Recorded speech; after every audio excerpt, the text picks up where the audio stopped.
Bharat wants to claim title of all the neighboring countries. This is a very serious development under international law.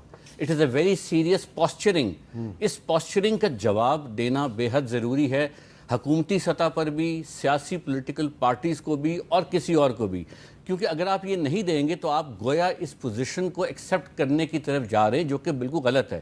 Pakistan نے اس کا جواب دیا, foreign office کے through جواب دیا گیا. جب انہوں نے نقشہ جس کا آپ نے ذکر کیا اپنی پارلیمنٹ میں آویزاں کیا تو اس پہ بنگلہ دیش, نیپال, سب ملکوں نے کیوں کیا؟ کیونکہ بین الاقوامی قانون کی وائلیشن ہے.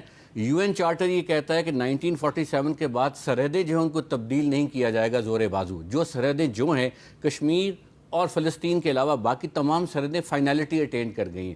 اب کوئی شخص دوسرے ملک پہ قبضہ نہیں کرے گا. یہاں کیا ہو رہا ہے کہ ایک بی جے پی کا اپنا ایک موقف, ایک ڈاکٹرن تھا.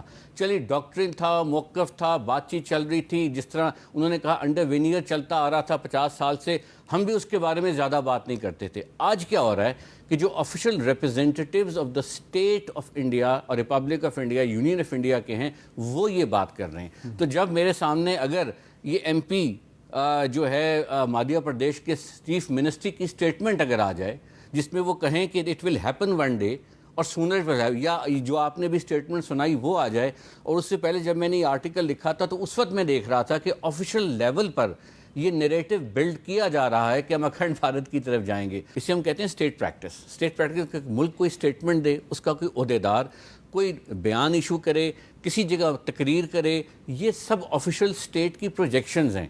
ان کو آپ نے فوراً رسپونڈ کرنا ہوتا ہے, ان کی وجہ کچھ بھی ہو. یونائیٹڈ نیشنز میں تو کرنا چاہیے, یو این میں بھی اور بائیلیٹرلی بھی. You are suppose ball to ball آپ نے اپنا رسپانس میچ کرنا ہے. آج ایک اسٹیٹمنٹ آئی ہے تو ہمارے ملک سے ایک اسٹیٹمنٹ ایشو ہونی چاہیے in principle denouncing it and declining it کہ یہ غلط بات ہے, یہ بین الاقوامی قانون کے منافی ہے, یہ ہمارے بائیلیٹرل ایگریمنٹس کے منافی ہے, یہ ان تعلقات کے منافی ہے جو ہم ہندوستان سے اس ریجن میں چاہتے ہیں کہ یہ خطہ جو ہے پورا کا پورا, یہ بر صغیر کا خطہ جو ہے اکنامک یونٹ بنے. یہ اس انٹینٹ کے خلاف ہے جو آپ بات کر رہے ہیں. یہ تو ہاسٹیلٹی کی ایکسپریشن ہے اور use of force, in lawful use of force کا اظہار ہے اور چارٹر کی وائلیشن ہے. یہ باتیں تو ہمیں کہنے سے کوئی نہیں روکتا, کیونکہ جب آپ یہ باتیں کہیں گے تو اس کا ایک پش بیک آتا ہے, میڈیا پر بھی آتا ہے, اور جو لوگ وہاں پر سوچنے والے ہیں وہ بھی پہ ان کی وائس میں اسٹرینتھ پیدا ہوتی ہے کہ ہمارے ملک کے خلاف. اور آپ نے خود بھی دیکھا کہ یہ موقف اتنا غیر قانونی ہے, اتنا اٹر وائلیشن آف انٹرنیشنل لا ہے کہ انٹرنیشنل لائرز جو انڈیا کے اندر ہیں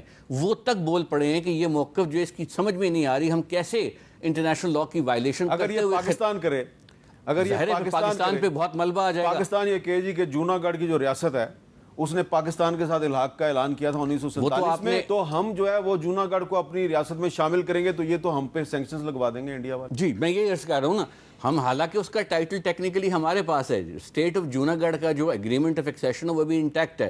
نوابت جوناگڑھ کا بھی انتقال ہوا ہے, ان کے اولاد جو ہے that will take over. The point is کہ وہ لیگیلٹی ہمارے پاس, ان کے پاس, ہمارے پاس رجسٹری ہے, ان کے پاس قبضہ ہے جوناگڑھ کا. لیکن میں عرض یہ کر رہا ہوں کہ بین الاقوامی قانون کے کچھ تقاضے ہیں, اور وہ تقاضے یہ کہتے ہیں کہ آپ کا رسپانس ہونا ضروری ہے, چاہے آپ کی انٹینٹ تعلقات بحال کرنے کی ہے, پارلیمنٹ میں معاملات لے جانے کے لیے, لیکن response legal point of view سے امپورٹنٹ ہے.